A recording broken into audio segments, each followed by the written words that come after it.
BBC বাংলার সাক্ষাৎকারে আপনাদের স্বাগতম। আজ আমাদের সাথে যিনি রয়েছেন তিনি বাংলাদেশের রাজনীতির সবচেয়ে আলোচিত ব্যক্তিত্ব। দীর্ঘ ১৭ বছর নির্বাচনে থেকেও তিনি বাংলাদেশের প্রধান একটি রাজনৈতিক দলকে নেতৃত্ব দিয়ে গেছেন এবং বাংলাদেশের রাজনীতিতে সবসময়ই একজন গুরুত্বপূর্ণ চরিত্র হিসেবে থেকেছেন। ২০০৮ সালে নির্বাচনে যাবার পর এই প্রথম তিনি গণমাধ্যমের মুখোমুখি হয়েছেন। আমাদের সাথে রয়েছেন বিএনপির ভারপ্রাপ্ত চেয়ারম্যান তারেক রহমান। বিবিসি বাংলার সাক্ষাৎকারে আপনাদের সাথে রয়েছি আমি মীর সাব্বির, আমার সাথে রয়েছেন সহকর্মী কাদির কল্লোল। তারেক রহমান, আপনাকে অনেক ধন্যবাদ বিবিসি বাংলার সাথে যোগ দেবার জন্য। আপনাদেরকে অনেক ধন্যবাদ আমাকে কথা বলার সুযোগ করে দেওয়ার জন্য। প্রথমে জানতে চাই আপনি কেমন আছেন, আপনার সময় কেমন যাচ্ছে? আলহামদুলিল্লাহ, আমি শারীরিকভাবে ভালো আছি। সময় তো স্বাভাবিকভাবে ব্যস্তই যাচ্ছে সময়। ফিজিক্যালি হয়তো আমি এই দেশে আছি, বাট মন মানসিকতা সবকিছু মিলিয়ে তো আমি গত ১৭ বছর ধরে বাংলাদেশেই রয়ে গিয়েছি। আমরা এমন একটা সময় আপনার সাথে কথা বলছি যখন বাংলাদেশ ইতিহাসে একটা গুরুত্বপূর্ণ সন্ধিক্ষণে দাঁড়িয়ে আছে বললে ভুল বলা হবে না। ২০২৪ সালে একটা ঐতিহাসিক গণ অভ্যুত্থানের মধ্য দিয়ে আওয়ামী লীগ সরকারের ১.৫ দশকের শাসনের অবসান হয়েছে। আর কয়েক মাসের মধ্যেই বাংলাদেশ একটি নির্বাচনের দিকে এগিয়ে যাচ্ছে। এর মধ্যে আপনি আপনার অনেক দলীয় অনুষ্ঠানে আপনি যোগ দিয়েছেন, কথা বলেছেন, নিয়মিতই কথা বলে যাচ্ছেন, কিন্তু গণমাধ্যমের সাথে আপনি এই দীর্ঘ সময় কথা বলেননি। এতদিন ধরে আপনি কথা বলেননি কেন? ব্যাপারটা বোধহয় এরকম না, ব্যাপারটা বোধহয় একটু ভিন্ন। আসলে আমি কথা ঠিকই বলেছি। আমি দীর্ঘ ১৭ বছর এখানে আছি এই দেশে প্রবাস জীবনে। তবে আমার উপরে যখন দলের দায়িত্ব এসে পড়েছে তারপর থেকে আমি গ্রামে গঞ্জে আমার নেতাকর্মী সহ তাদের সাথে বিভিন্ন পর্যায়ে সাধারণ মানুষ যখন যেভাবে অংশগ্রহণ করেছে আমি সকলের সাথে কথা বলেছি। আপনারা নিশ্চয়ই জানেন, বিগত স্বৈরাচার সরকারের সময় কোর্ট থেকে রীতিমতন একটা আদেশ দিয়ে আমার কথা বলার অধিকারকে বন্ধ করে দেওয়া হয়েছিল। আমি যদি গণমাধ্যমে কিছু বলতে চাইতাম, হয়তো গণমাধ্যমের ইচ্ছা ছিল ছাপানোর, গণমাধ্যম সেটি ছাপাতে পারতো না।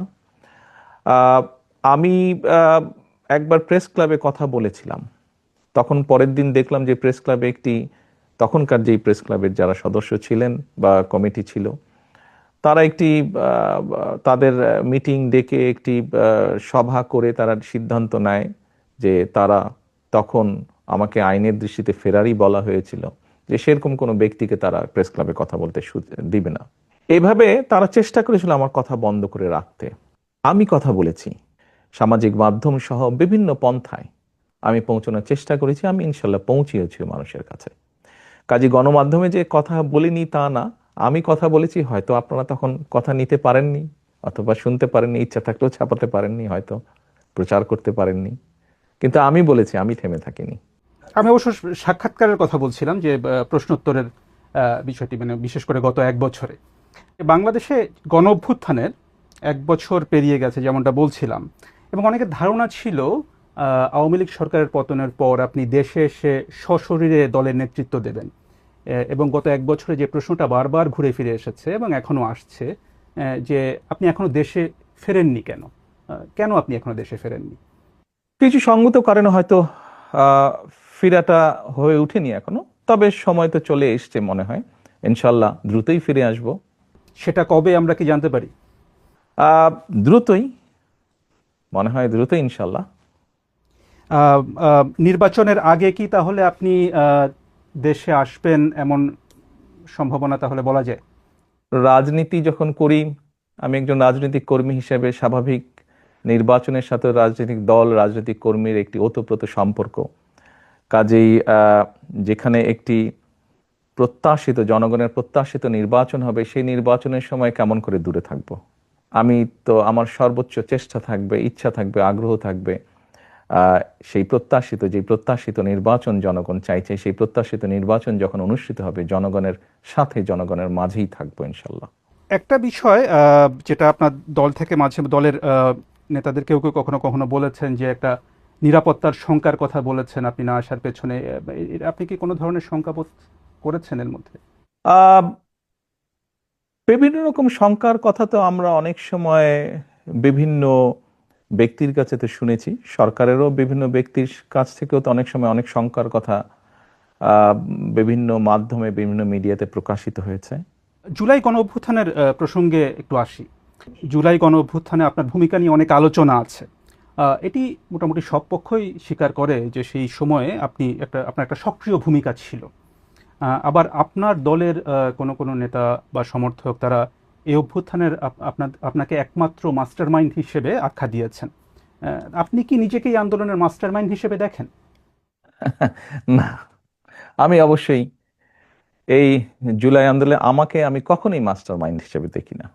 এই যে 5ই আগস্ট যেই আন্দোলন, জুলাই আন্দোলন বলে যেটি বিখ্যাত বা যেটি সকলের কাছে গৃহীত, এই আন্দোলনটি সফল হয়েছে জুলাই মাসে, কিন্তু এই আন্দোলনটি প্রেক্ষাপট শুরু হয়েছে কিন্তু বহু বছর আগে থেকে। এই আন্দোলনে বাংলাদেশের গণতান্ত্রিক রাজনৈতিক দলগুলোর নেতাকর্মীরা, সেটি বিএনপি হোক বা অন্য রাজনৈতিক দলগুলো হোক, যারা গণতান্ত্রিক রাজনৈতিক দল, প্রত্যেকটি রাজনৈতিক দল বিভিন্নভাবে অবদান রেখেছে, বিভিন্নভাবে তাদের নেতাকর্মীরা নির্যাতিত হয়েছে। আমি মনে করি জুলাই আগস্ট মাসে এসে জনগণ সকল গণতান্ত্রিক রাজনৈতিক দলের সাথে অংশগ্রহণ করেছে। শুধু কি রাজনৈতিক দলের নেতাকর্মীরাই সেদিন ছিল মাঠে? অবশ্যই নয়। আমরা দেখেছি সেদিন মাদ্রাসার ছাত্ররা, তারা ছিলেন এই আন্দোলনের মাঠে। আমরা দেখেছি গৃহিণীরা পর্যন্ত রাস্তায় নেমে এসেছেন সন্তানের পেছনে। আমরা দেখেছি কৃষক, শ্রমিক, সিএনজি চালক, ছোট দোকান কর্মচারী বা দোকান মালিক থেকে আরম্ভ করে গার্মেন্টস কর্মী থেকে আরম্ভ করে তারা নেমে এসেছিলেন। আমরা দেখেছিলাম সামরিক বাহিনীর অবসরপ্রাপ্ত কর্মকর্তা কর্মচারীরা নেমে এসেছিলেন এই আন্দোলনে।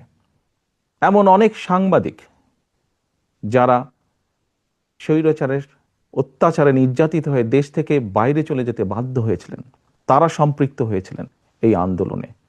কাজেই কারো ভূমিকাকে আমরা ছোট করে দেখতে চাই না, খাটো করে দেখতে চাই না।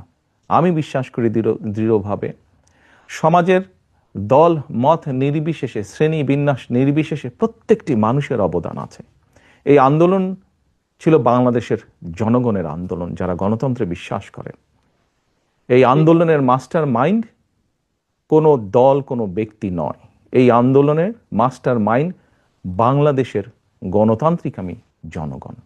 এ বিষয়ে যদি আপনার থেকে জানতে চাই যে হচ্ছে যে যখন আন্দোলনটা চলছিল তখন যে আন্দোলনে যে ছাত্র নেতৃত্ব ছিল তাদের সাথে আপনার কতটা যোগাযোগ ছিল? আপনার দলের সাথে তো নিশ্চয়ই যোগাযোগ ছিল, দলের নেতাকর্মীদের সাথে। অন্যদের সাথে আপনার কতটা যোগাযোগ ছিল? স্বাভাবিকভাবে আমি যেহেতু বাইরে থেকে কাজ করছি, আমাকে যোগাযোগটা অনলাইনের মাধ্যমে রাখতে হয়েছে। এবং সেই দিনগুলোতে আপনাদের নিশ্চয়ই মনে আছে যে টেলিফোন সিস্টেম বা অনলাইন সিস্টেমের কি অবস্থা করেছিল স্বৈরাচার। আপনি যোগাযোগের যেটি কথা বলেছেন, এই যোগাযোগটি প্রত্যক্ষ পরোক্ষ বিভিন্নভাবে আমাদেরকে করতে হয়েছে, বিভিন্ন মাধ্যমে করতে হয়েছে। যোগাযোগটা যে খুব স্মুথ সব সময় থেকেছে তা নয়। প্রত্যেকে সহযোগিতা করেছি আমরা। এই যে ছাত্র জনতার যে অভ্যুত্থান, সেটির পরে এটার কৃতিত্ব কার সেটা নিয়ে বিভিন্ন পক্ষ দাবি করেছে। তাতে কি আপনার মনে হয় যে এর ফলে বিভিন্ন পক্ষের যে সংকীর্ণ স্বার্থ পূরণের চেষ্টা সেটাই একটু বেশি প্রকট হয়েছে, এবং এখানে বিএনপির আসলে কোনো দায় আছে কিনা? দেখুন, ব্যাপারটা আমরা যদি একটু অন্যভাবে দেখি, বাংলাদেশের ইতিহাসে এখন পর্যন্ত এটি একটি অবিস্মরণীয় ঘটনা। এই আন্দোলন, মানুষের এই আত্মত্যাগ। সাধারণত কোনো রাজনৈতিক আন্দোলনে, স্বৈরাচারের বিরুদ্ধে আন্দোলনে শিশু হত্যা হয় না, শিশু শহীদ হয় না, শিশু মৃত্যুবরণ করে না। বাট আমরা দেখেছি এই আন্দোলনে, স্বৈরাচারের এই আন্দোলনে যতটুকু আমার মনে আছে, প্রায় 63 জন শিশু শহীদ হয়েছে, মারা গিয়েছে। আমি আগেই বলেছি, আপনার আগের প্রশ্নের উত্তরে বলেছি যে এই আন্দোলনের ক্রেডিট দল মত নির্বিশেষে বাংলাদেশের জনগণের, কোনো একটি রাজনৈতিক দলের নয়। অনেকে হয়তো অনেক কিছু বলে থাকতে পারেন, ডিমান্ড করতে পারেন, সেটি তাদের অবস্থান। আমি বা আমার দলের অবস্থান হচ্ছে আন্দোলন হয়ে গিয়েছে, আন্দোলনের জনগণ সফলতা লাভ করেছেন। আন্দোলনে স্বাভাবিকভাবেই দুটো পক্ষ আছে। একটি পক্ষ হচ্ছে মানুষ শহীদ হয়েছে, 2000 মতন মানুষকে হত্যা করা হয়েছে আন্দোলনে। আবার আরেকটি পক্ষ হচ্ছে প্রায় 30,000-এর মতন মানুষ বিভিন্নভাবে ক্ষতিগ্রস্ত হয়েছেন, পঙ্গুত্ব বরণ করেছেন, অন্ধ হয়ে গিয়েছেন। আমার মনে হয় আমাদের উচিত হবে এখন, আমাদের সকলের উচিত হবে রাষ্ট্রসহ, সরকারসহ, রাজনৈতিক দলগুলোর যার যতটুকু সম্ভব সেই পরিবারগুলোর পাশে গিয়ে দাঁড়ানো, যতটুকু সহযোগিতা তাদেরকে করা যায়, যতটুকু সম্ভব তাদের পাশে দাঁড়ানো, তাদের তাদের তাদের এই আত্মত্যাগের প্রতি সম্মান জানানো। আগামী কয়েক মাস পরে নির্বাচনের কথা রয়েছে। নির্বাচনে বিএনপির প্রস্তুতি এবং কৌশল নিয়ে আমরা কথা বলবো। তো এই বিষয়ে আপনাকে প্রথম প্রশ্নটি করছেন আমার সহকর্মী কাদির কল্লোল।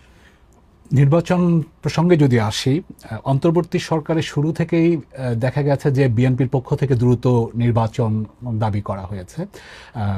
সরকার গড়িমসি করছে, এ ধরনের অভিযোগও বিএনপির নেতারা করে আসছেন। তো এখন দেখা যাচ্ছে যে অন্তর্বর্তী সরকারের প্রধান উপদেষ্টা অধ্যাপক মোহাম্মদ ইউনূস এবং নির্বাচন কমিশন তারা ফেব্রুয়ারিতে একটা নির্বাচনের সময় দিয়েছেন। তো ফেব্রুয়ারিতেই নির্বাচন হবে, আপনাদের আস্থা কতটা আসলে তাতে? বিএনপি প্রথম থেকেই বলে আসছিল যে যত দ্রুত নির্বাচনটি হবে তত দ্রুত দেশের মধ্যে একটি স্থিতিশীলতা আসবে। দেখুন, বাংলাদেশের মানুষ গত 17 বছর যাবৎ তাদের রাজনৈতিক অধিকার যেমন তাদের কাছ থেকে কেড়ে নেওয়া হয়েছিল, তাদেরকে তাদের অর্থনৈতিক সমৃদ্ধি থেকেও বঞ্চিত করা হয়েছিল, যার ফলশ্রুতিতে আমরা সমাজে অনেকগুলো পর্যায়ক্রমিকভাবে স্পিল ওভার ইফেক্ট বলতে যা বোঝায় অনেকগুলো খারাপ লক্ষণ দেখেছি। বেকার সমস্যা বেড়েছে, দারিদ্রতা বেড়েছে, শিক্ষা ব্যবস্থা ধীরে ধীরে ধ্বংস হয়ে গিয়েছে, চিকিৎসা ব্যবস্থা ধীরে ধীরে ধ্বংস হয়ে গিয়েছে, কৃষি ব্যবস্থা ধীরে ধীরে ধ্বংস হয়েছে। আমরা সেজন্যই বলেছিলাম যে যত দ্রুত নির্বাচন হবে, যত দ্রুত দেশের মালিক যারা অর্থাৎ জনগণ, তাদের কাছে যখন সেই অধিকার ফিরিয়ে দেওয়া হবে, তারা যখন সিদ্ধান্ত নেবে, অর্থাৎ দেশের মালিক যখন সিদ্ধান্ত নেবে দেশ কারা কিভাবে পরিচালিত করবে, তত দ্রুত দেশে স্থিতিশীলতা ফিরে আসবে। কারণ প্রকৃতভাবে নির্বাচিত একটি সরকার অবশ্যই জনগণের যেই চাওয়া, অর্থাৎ জনগণ যেভাবে চায় সেই বিষয়গুলোকে তারা অ্যাড্রেস করবে। ইয়েস, একটি নির্বাচন হলেই যে সব রাতারাতি সব ঠিক হয়ে যাবে তা না।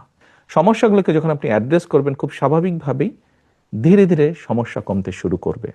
আমরা আনন্দিত যে দেরিতে হলেও সরকার জিনিসটি উপলব্ধি করতে পেরেছেন। আমরা ডিসেম্বরের ভিতরে চেয়েছিলাম, ওনারা ফেব্রুয়ারির ভিতরে এখন নির্বাচনটি করতে চাইছেন। আমরা আস্থা রাখতে চাই যে সরকার সে ব্যাপারে সব রকম উদ্যোগ পর্যায়ক্রমিকভাবে গ্রহণ করবেন।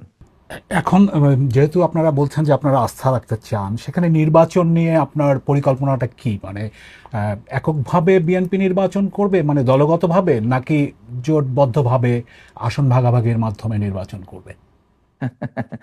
খুব ট্রিকি কোয়েশ্চেন একটু। দেখুন, আমরা প্রায় 64টি রাজনৈতিক দল বিগত স্বৈরাচারের সময় যার যার অবস্থান থেকে রাজপথে আন্দোলন গড়ে তোলার চেষ্টা করেছে। আমরা চেষ্টা করেছিলাম কম বেশি একসাথে কাজ করার জন্য। এমনকি আমরা যে 31 দফা দিয়েছি রাষ্ট্র পুনর্গঠনের, এটি ছিল প্রথমে 2016 সালে আমরা দিয়েছিলাম শুধু বিএনপির পক্ষ থেকে। পরবর্তীতে ভিশন 2030 ছিল যেটা, পরবর্তীতে এটিকে আমরা কিছুটা আরো একটু ডেভেলপ করি, আমরা 27 দফা দিয়েছিলাম। পরবর্তীতে আমরা আমাদের সাথে যেই রাজনৈতিক দলগুলো আছে তাদের সাথে পরামর্শ করে সকলের মতামত নিয়ে আমরা 31 দফা দিয়েছি। কারণটি হচ্ছে যে দলগুলোকে আমরা পেয়েছি আমাদের সাথে রাজপথের আন্দোলনে, আমরা চাই সকলকে সাথে নিয়ে রাষ্ট্র পুনর্গঠন করতে, সকলের মতামতকে সাথে নিয়ে আমরা রাষ্ট্র পুনর্গঠন করতে চাই। সেখানে তাহলে মানে যারা আন্দোলন করেছে তারাই, নাকি মানে মিত্র কারা হবে আসলে, কারা সাথে থাকবে আপনাদের নির্বাচনকে সামনে রেখে? ওই যে বললাম, কম বেশি সকলকে নিয়ে আমরা রাষ্ট্র গঠন করতে চাই। কিন্তু দেখা গেছে যে জামায়াতে ইসলামী তারা কিছু দলকে নিয়ে বিএনপি বিরোধী একটি জোট করার ইঙ্গিত দিচ্ছে। সেটিকে মানে মানে আপনারা কি উদ্বেগ হিসেবে দেখেন? মানে আপনারা কিভাবে দেখেন সেটা? দেখুন, কোনো দল বা সমষ্টিগতভাবে কোনো দল যদি বাংলাদেশের যে আইন আছে, বৈধ আইন আছে বাংলাদেশের, যেহেতু সংবিধান এখনো যেটি আছে, এই সব কিছুর ভেতরে থেকে, অর্থাৎ মানুষের সমর্থন গ্রহণযোগ্যতা সবকিছুর ভেতরে থেকে যারা রাজনীতি করবে তারা করতেই পারে। এটাতে তো কোনো সমস্যা বা উদ্বেগের কোনো কারণ আমি দেখি না। সেখানে যদি তারা একটি আলাদা জোট করে, সেটি কি আপনাদের জন্য কোনো চ্যালেঞ্জ তৈরি করবে? না, কেন? ইলেকশন হলে তো ইলেকশনে প্রতিযোগিতা থাকতেই পারে, প্রতিদ্বন্দ্বিতা থাকতেই পারে, এতে উদ্বেগের কি আছে? বিএনপি তো আগেও নির্বাচন করেছে, বিভিন্ন সময় বিএনপি নির্বাচন করেছে, কম্পিটিশন করেই বিএনপি নির্বাচন করেছে, প্রতিযোগিতা করেছে, উদ্বেগের কিছু নাই তো। মনোনয়নের প্রশ্নে যদি আসি, সেখানে আপনাদের কৌশলটা কি হবে? এর আগে বিভিন্ন সময় নির্বাচনগুলোতে মানে পেশি শক্তির প্রভাব, টাকার প্রভাব, পারিবারিক বিষয় বিবেচনা, এই বিষয়গুলো বিভিন্ন সময় অভিযোগ আছে। এবার ভিন্ন কি হবে আসলে?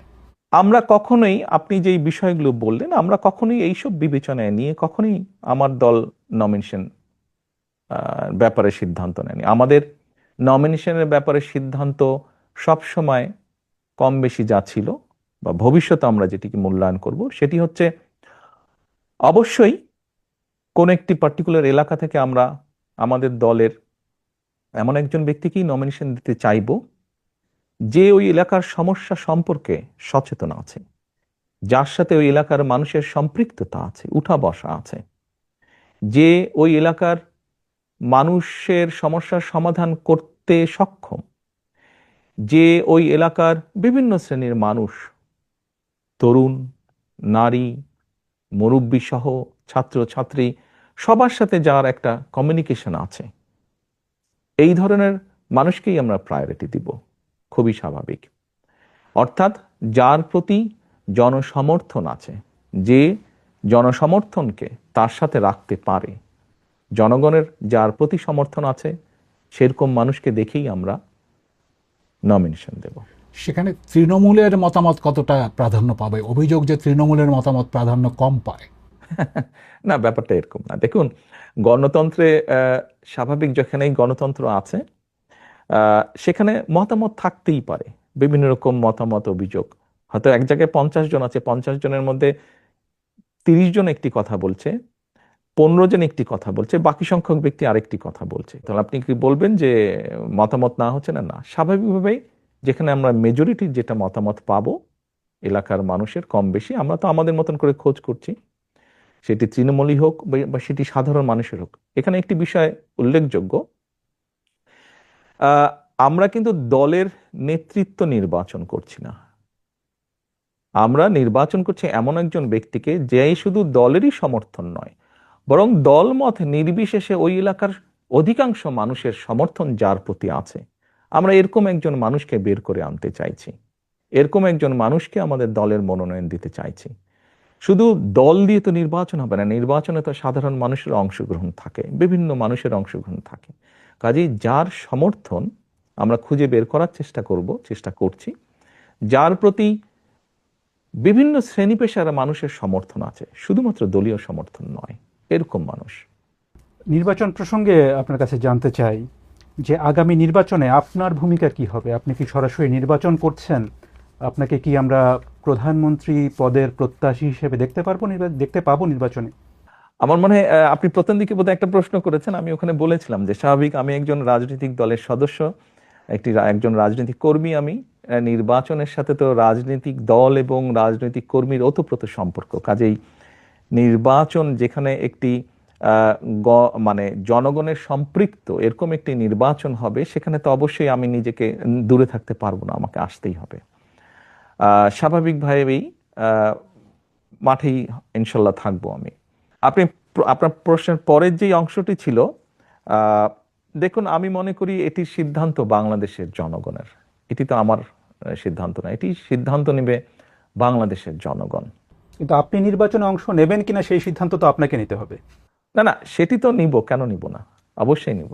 আপনি নির্বাচনে অংশ নিচ্ছেন তাহলে? জি, ইনশাল্লাহ।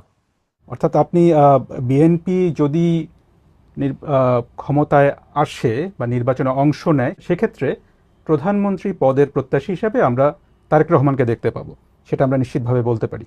এটির সিদ্ধান্ত তো বাংলাদেশের জনগণের, বিএনপির পক্ষ থেকে। সেক্ষেত্রে তো এটি দল সিদ্ধান্ত নেবে, দল কিভাবে করবে এটি তো দলের সিদ্ধান্ত।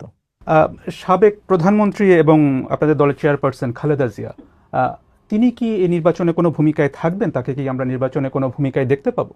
আপনি এমন একজন মানুষের কথা বলেছেন, যেই মানুষটি বাংলাদেশের গণতন্ত্র যতবার গণতান্ত্রিক অধিকার, জনগণের গণতান্ত্রিক অধিকারকে হরণ করা হয়েছে, প্রতিবার উনি অবদান রেখেছেন সেই গণতন্ত্রকে পুনঃপ্রতিষ্ঠিত বা পুনরুদ্ধার করার জন্য। এবারও আপনাদের সকলের চোখের সামনেই ঘটেছে যে কিভাবে স্বৈরাচারের সময় তার উপরে অত্যাচারের খড়গ হস্ত নেমে আসে, কিন্তু উনি আপোষ করেননি। এরকম একজন ব্যক্তি আজ অসুস্থ, এবং কেন, কিভাবে উনি শারীরিকভাবে অসুস্থ হলেন, তাকে মিথ্যে মামলায় জড়িয়ে তাকে জেলখানায় নিয়ে যাওয়া হলো। আমরা দেখেছিলাম একজন সুস্থ মানুষ গিয়েছেন, কিন্তু যখন বেরিয়ে এসেছেন একজন অসুস্থ মানুষ বেরিয়ে এসেছেন, তাকে চিকিৎসার সুযোগ থেকেও বঞ্চিত করা হয়েছে। এই সবগুলো ঘটনা দেশবাসী জানেন। তারপরেও যে মানুষটির এত বড় অবদান রয়েছে বাংলাদেশের গণতন্ত্রকে প্রতিষ্ঠিত করার, আমি সেই দলের একজন কর্মী হিসাবে বিশ্বাস করি বা বিশ্বাস করতে চাই, গণতন্ত্রকে পুনঃপ্রতিষ্ঠিত করার প্রথম পদক্ষেপ হিসাবে যেই প্রত্যাশিত, জনপ্রত্যাশিত যে নির্বাচনটি অনুষ্ঠিত হতে যাচ্ছে, ওনার শারীরিক সক্ষমতা যদি অ্যালাউ করে ওনাকে, নিশ্চয়ই উনি কিছু না কিছু ভূমিকা রাখবেন। সেটা কি নির্বাচনে অংশগ্রহণ হতে পারে?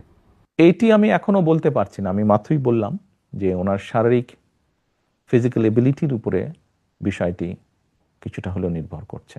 এ প্রসঙ্গে প্রশ্ন চলে আসে বিএনপির ভবিষ্যৎ নেতৃত্ব নিয়ে। আপনার বাবা সাবেক প্রেসিডেন্ট জিয়াউর রহমান বিএনপি প্রতিষ্ঠা করেছিলেন।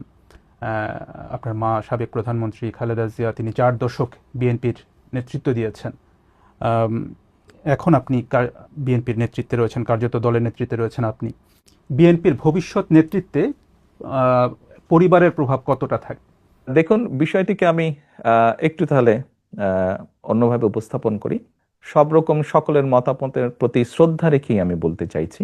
দেখুন, একজন চিকিৎসকের সন্তান যখন চিকিৎসক হয়, তখন সে ভালোও করে, সে খারাপও করে। একজন লয়ারের সন্তানও দেখা যায় যে অনেক সময় বাবা মায়ের মতন ভালো লয়ার হয় অথবা হয় না। রাজনীতিবিদদের ক্ষেত্রে অনেকের সন্তান পলিটিক্সে এসেছে, সবাই কি ভালো করেছে? সবাই ভালো করেনি। কেউ কেউ করেছে, কেউ কেউ করতে পারেনি ভালো।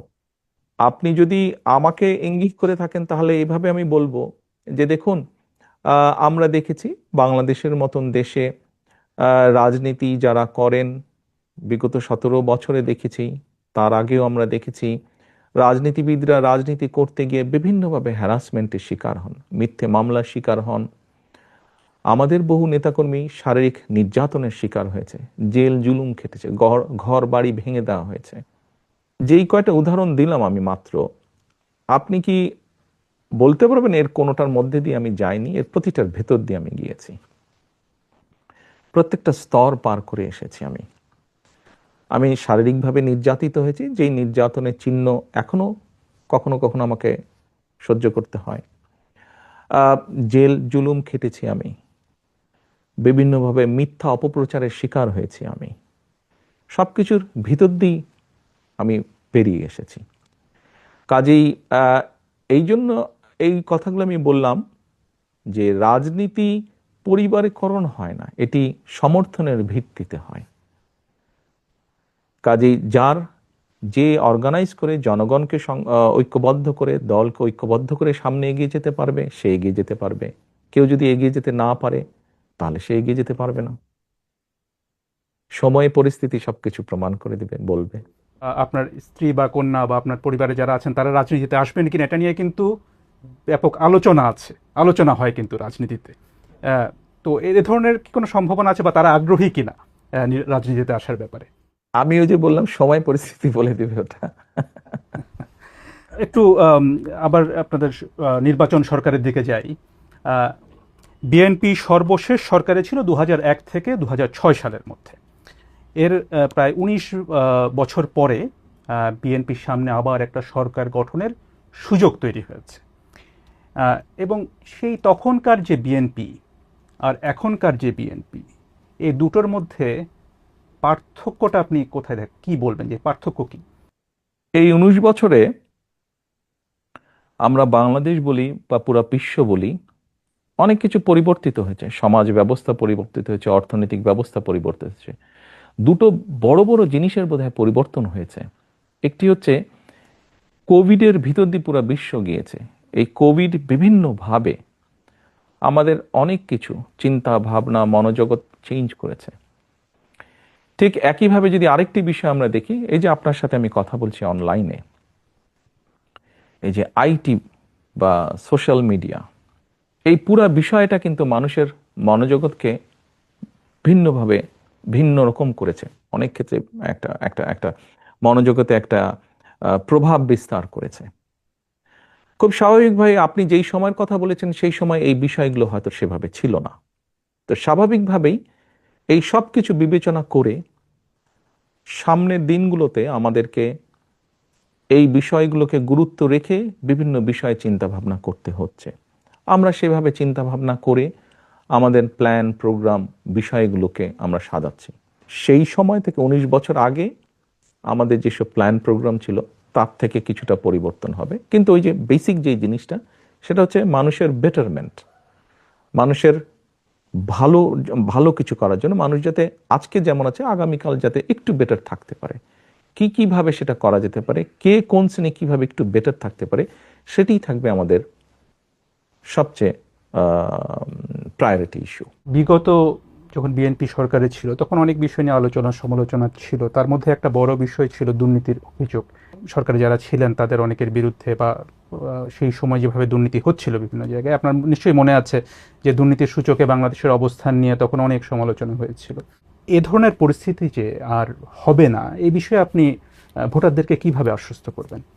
দেখুন, আপনি যে কথাটি বললেন দুর্নীতিতে চ্যাম্পিয়ন, 96 সাল থেকে 2001 পর্যন্ত আওয়ামী লীগ সরকার ছিল সেই সময়। আমরা 2001-এর 1 অক্টোবরে সরকার গঠন করি। 10ই অক্টোবরে, 1 অক্টোবর নির্বাচন হয়েছিল, খুব সম্ভবত 10ই অক্টোবরে সরকার গঠন করি। এর বোধহয় কিছুদিন পরে একটি সূচক বের হলো টিআইবির, যে মানে 2-3 মাস পরে বোধহয় একটি সূচক বের হলো, যে এরকম একটি সূচক বের হলো। নিশ্চয়ই মাত্র নির্বাচিত একটি সরকারের পক্ষে তো ভালো মন্দ কোনো কিছুই 3 মাসে করা সম্ভব নয়। খুব স্বাভাবিকভাবেই যে সূচকটি হয়েছিল সেটি তার আগে, আমাদের আগে যে সরকারটি ছিল তারা যে 5 বছর যা করেছে তার উপর ভিত্তি করেই সেই সূচকটি তারা তৈরি করেছে। আপনি যদি 2001 থেকে 2006 অর্থাৎ বিএনপি সরকার গঠন করার পরে বিএনপি তত্ত্বাবধায়ক সরকারের কাছে যখন হ্যান্ডওভার করে দিল, আপনি যদি সেই সংস্থা টিআইবি নামক সেই সংস্থাটার রিপোর্টই যদি আপনি দেখেন, তাহলে দেখবেন পর্যায়ক্রমিকভাবে, কিন্তু এটি আমার কথা না, এটি তাদের পরিসংখ্যানের কথা, পর্যায়ক্রমিকভাবে কিন্তু নেমে এসেছে। হ্যাঁ, আমি অ্যাডমিট করছি পুরাপুরি হয়তো আমরা করতে পারিনি, বাস্তবতা তো বুঝতে হবে, এটি একটি সামাজিক ব্যাধিতে পরিণত হয়েছে। কাজেই এইটি মানুষকে বুঝিয়ে বুঝিয়ে বুঝিয়ে বুঝিয়ে আস্তে আস্তে করতে হবে, জিনিসটি সময় লাগবে।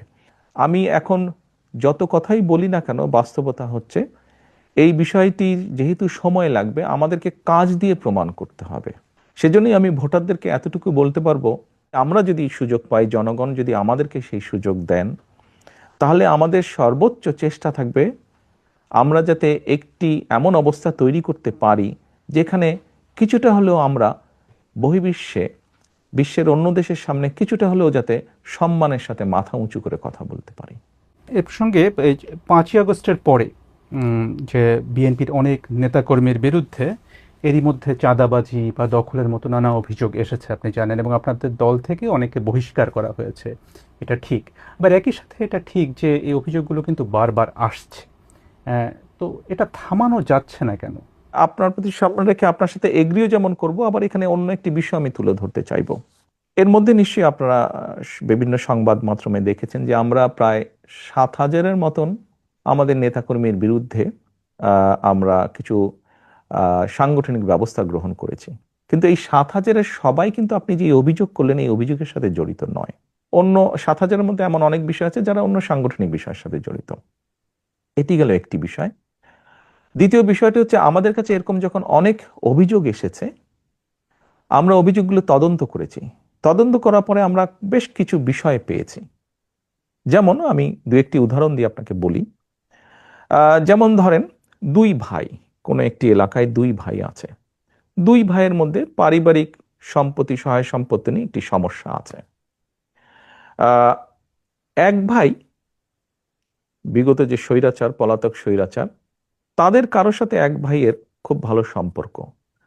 তার ফলে সে সেই স্বৈরাচারের যে দোসর, যার সাথে এই এক ভাইয়ের সম্পর্ক, সে তার ইনফ্লুয়েন্সটি ব্যবহার করে অন্য ভাইয়ের সম্পত্তিও জোর করে দখল করে রেখেছে। এখন 5 তারিখের পরে যে ভাই স্বৈরাচারের দোসরকে ব্যবহার করেছিল, সেই দোসরও তো পালিয়ে গিয়েছে। তো স্বাভাবিকভাবেই সেই ভাই এখন আর শেল্টার পাচ্ছে না। তো অন্য যার সম্পত্তি জোর করে রেখে দিয়েছিল অন্য ভাইটি, সেই অন্য ভাইটি স্বাভাবিকভাবে তার হক আদায় করতে গিয়েছে বা হক বুঝে নিতে গিয়েছে। এখন অ্যাক্সিডেন্টলি বা ইনসিডেন্টলি যে ভাই এতদিন ভাবে বঞ্চিত ছিল সম্পত্তি থেকে, সেই ভাই বিএনপি করে, বিএনপির কোনো একজন কর্মী বা স্ট্রং সমর্থক বা নেতা যেটাই হোক, চাপিয়ে দিল, অভিযোগ তুলে দিল অন্যজন যে বিএনপি দখল করতে গেছে, বিএনপির নেতাকর্মী দখল করতে। এরকম ঘটনা আমরা প্রচুর পেয়েছি। আবার আরেকটি আমি উদাহরণ দেই, যা সত্য, যা বাস্তব। স্বৈরাচারের সময় আমাদের সারা বাংলাদেশে আমাদের প্রায় 50 লক্ষের বেশি নেতাকর্মীর নামে বিভিন্ন রকম গায়েবী মিথ্যে মামলা দেওয়া হয়েছিল। আমাদের বহু নেতাকর্মী তাদের ঘর বাড়িতে থাকতে পারতো না, তাদেরকে বিভিন্নভাবে পালিয়ে থাকতে হতো, বিভিন্নভাবে সরে থাকতে হতো। এই সুযোগে স্বৈরাচার তাদের ব্যবসা বাণিজ্য, দোকান পাট, ঘর বাড়ি, জমি জমা, পুকুর দখল করে নিয়েছিল। 5 তারিখে যখন স্বৈরাচার পলাতক হয়ে গিয়েছে, পালিয়ে গিয়েছে, তখন স্বৈরাচারের যারা দখল করেছে তারাও সাথে সাথে পালিয়ে গিয়েছে। স্বাভাবিকভাবেই আমাদের নেতাকর্মীরা তাদের নিজেদের যেগুলি বৈধ সম্পত্তি, পৈতৃক সম্পত্তি, সেগুলো আবার ফিরে পেতে গিয়েছে। তখন আবার কিছু সংখ্যক লোক প্রচার করেছে যে বিএনপির লোকজন দখল করতে গিয়েছে। এরকম ঘটনা প্রচুর ঘটেছে। আপনি যেই কথাটি বললেন সেরকমও কিছু ঘটেছে ঘটনা, এবং সে কারণেই আমরা আমাদের অবস্থান থেকে ব্যবস্থা গ্রহণ করেছি। তবে এখানে আমার একটি প্রশ্ন আছে, যে প্রশ্নটি আমরা পাবলিকলিও করেছি।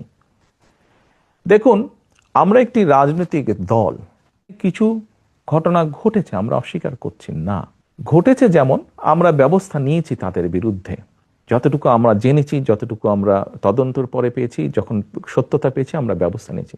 কিন্তু পুলিশিং করা তো আমাদের কাজ না। রাজনৈতিক দলের কাজ অবশ্যই পুলিশিং করা না। আমাদের প্রশ্ন হচ্ছে, আমরা কখনো বলিনি সরকারকে যে অমুককে ধরতে পারবো না, তমুককে ধরতে পারবো না, এই করতে পারবে না, ওই কথা আমরা কিন্তু কখনো বলিনি। আমাদের বক্তব্য হচ্ছে, যাদের কাজ পুলিশিং করা, তারা কেন তাদের কাজটি করছে না, তারা কেন তাদের কাজে ব্যর্থ, এটি আমাদের প্রশ্ন। তার মানে এখানে সরকারের একটা ব্যর্থতা আছে। অবশ্যই, আমি তো আগেই বলছি, পুলিশিং তো রাজনৈতিক দলের কাজ না, পুলিশিং করার দায়িত্ব সরকারের। অর্থাৎ আমরা ধরে নিতে পারি যে আপনারা যদি সরকার গঠন করেন, সেক্ষেত্রে আপনার দলের নেতাকর্মী বা আপনার দলের নামে কোনো চাঁদাবাজি বা দখল এ ধরনের কিছু হলে তারা কেউ সেটা করতে পারবে না, কারণ তখন যেহেতু আপনারা সরকারে থাকবেন। ইয়েস, পুলিশ পুলিশের কাজ করবে, আইন শৃঙ্খলা বাহিনী আইন শৃঙ্খলার কাজ করবে। আমার দলের কোনো নেতাকর্মী বিএনপি ইনশাল্লাহ সরকার গঠন করলে আমার দলের কোনো নেতাকর্মী তখনও যদি এরকম কোনো অনৈতিক কাজে সম্পৃক্ত হয়, আমরা দলের অবস্থান থেকে তার বিরুদ্ধে অবস্থান নিব, তার পক্ষে থাকবে না দলের অবস্থান। এবং দেশের আইন অনুযায়ী দেশের আইন শৃঙ্খলা রক্ষা করার দায়িত্ব যাদের, আইন শৃঙ্খলা বাহিনী, তারা তাদের কাজ করবে। সিম্পল, এখানে দুই দুই চারের মতন ব্যাপার। আমি একটু ডাকসু নির্বাচনের প্রশ্নে আসি। সাম্প্রতিক সময়ে ডাকসু নির্বাচনের ফলাফল ব্যাপক আলোচনা চলছে রাজনীতিতে এখনো। এর ফলাফলে দেখা গেছে যে বিএনপি সমর্থক ছাত্রদল তাদের চেয়ে বেশ বড় ব্যবধানে ছাত্র শিবির সমর্থিত প্যানেল জয়ী হয়েছে।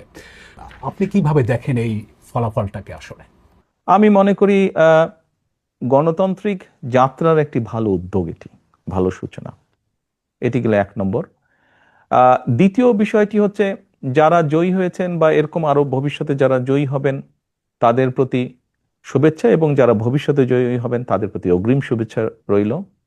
তৃতীয় বিষয়টি হচ্ছে, দেখুন, একটা অগ্রযাত্রা শুরু হলো, কিন্তু আমরা চাইছিলাম না যে কোনো বিতর্কের মধ্যে এগুলা পড়ুক। আমরা আশা করব যে পরবর্তীতে যেগুলো হবে সেগুলো বিতর্কবিহীন হবে নির্বাচনগুলো। এই নির্বাচনের ফলাফল, মানে ডাকসুর নির্বাচনের ফলাফল, এটা কি জাতীয় রাজনীতিতে কোনো প্রভাব ফেলতে পারে আগামী নির্বাচনকে সামনে রেখে? আপনার কি মনে হয়? আপনি কি মনে করেন সেটা? আমি যেটা দেখলাম বিভিন্ন মিডিয়াতে, কিছু ব্যক্তি, যেমন মান্না ভাই, উনি তো বোধহয় দুবার ভিপি ছিলেন, আমার থেকে অনেক অভিজ্ঞতা সম্পন্ন রাজনীতিবিদ।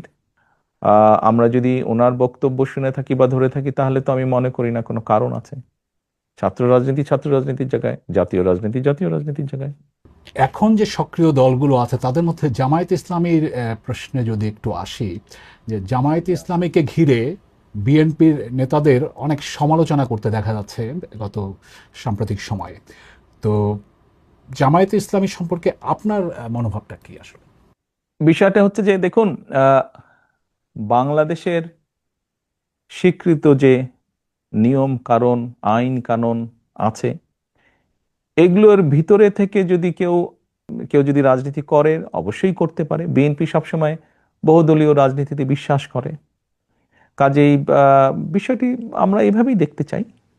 রাজনীতি করার দেশের যে নিয়ম কানুন, আইন কানুন আছে, তার ভিতরে থেকে যারা রাজনীতি করবে, অবশ্যই সবার রাজনীতি করার অধিকার আছে, এবং আমরা তো চাই সবাই রাজনীতি করুক। বহুদলীয় রাজনীতিতে আমরা বিশ্বাস করি। জামায়াতে ইসলামী তো বিএনপির সাথে এক সময় মিত্র ছিল। বাংলাদেশের স্বাধীনতা যুদ্ধে তাদের বিরোধী ভূমিকা নিয়ে কিন্তু বিএনপি নেতারা এখন অনেকেই প্রশ্ন তুলছেন, সামনে আনছেন। কিন্তু বিএনপি আবার তাদের সাথে সরকারও গঠন করেছিল একটা সময়। 2024 সালে স্বৈরাচার যেই হত্যাগুলো করেছে, দেশ স্বাধীনের পরে যখন তারা সরকার গঠন করেছিল, ক্ষমতায় ছিল, তখনও যে সকল লুটতারাজ তারা করেছে, খুন গুম তারা করেছে, বিগত 17 বছর খুন গুম তারা যা করেছে, এর জবাব যেরকম তাদেরকেই দিতে হবে তাদেরটা, ঠিক একইভাবে 71 সালে কোনো রাজনৈতিক দল যদি তাদের কোনো বিতর্কিত ভূমিকা থেকে থাকে, তাহলে তাদের জবাব তারাই দিবেন। ওটা তো আর আমি দিতে পারবো না। আমারটা আমি দিতে পারবো, অন্যেরটা তো আমি দিতে পারবো না। আপনি জুলাইয়ের সময়ের কথা বলছিলেন, সেই সময়ের হত্যাকাণ্ডের কথা বলছেন। সেই জুলাই গণঅভ্যুত্থানে ক্ষমতাচ্যুত আওয়ামী লীগ, তাদের ব্যাপারে আপনাদের বা বিএনপির অবস্থানটা কি আসলে? দেখুন, আমি 17 বছর যাবৎ প্রবাস জীবনে আছি।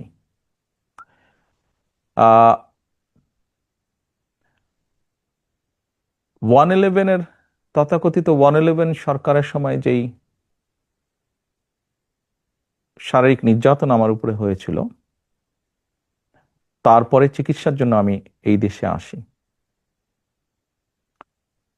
আমি যখন এখানে আসি, আমার ভাইকে আমি রেখে এসেছিলাম, ছোট ভাইকে। আমি যখন এই দেশে আসি, আমার সুস্থ মাকে আমি রেখে এসেছিলাম।